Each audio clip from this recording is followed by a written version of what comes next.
Hi, my name is Yuan Zhong. Our topic is analysis of United States Department of Transportation and the prediction of future flight delay time. For the research question 1, we try to find the top departure state with the most number of flight delays.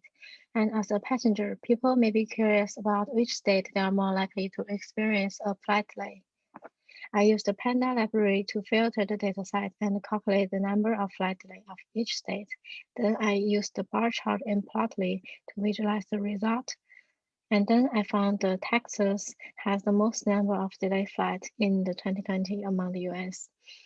And for the future, I would find the data with the detailed information and to figure out which airport had the most delays in each state. And for the research question 2, there are 5 causes of delay on the data set. As a passenger, the cause of delay can be used to gauge the probable wait time before the plane takeoff. I also use the bar chart in Plotly to visualize the average delay time of each causes of delay.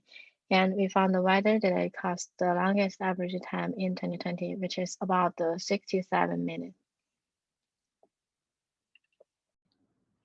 Hi, my name is Jingxuan Yao, and I mainly focus on research question 3. How can we predict whether a flight will delay over 15 minutes?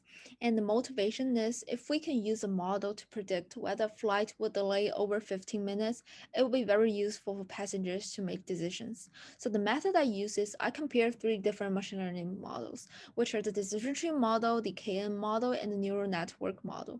By using k-fold cross-validation, for the decision tree model, I chose the best max depth, and for the KN model, the best number of neighbors is chosen, and for the neural network model, the best hidden layer is chosen. Then the 3 models are tested on the same test dataset to compare their test accuracy scores. And the results are as followed. We can see that the decision tree model with max depth of 4 does the best job, which is a little bit out of my expectation because I expected that a more complicated model like neural network would do a better job. I think probably because I didn't choose the best parameters and there were so many combinations. So in the future, I will probably try more like different combinations of parameters and more models. But overall, all these models have a pretty good test accuracy score.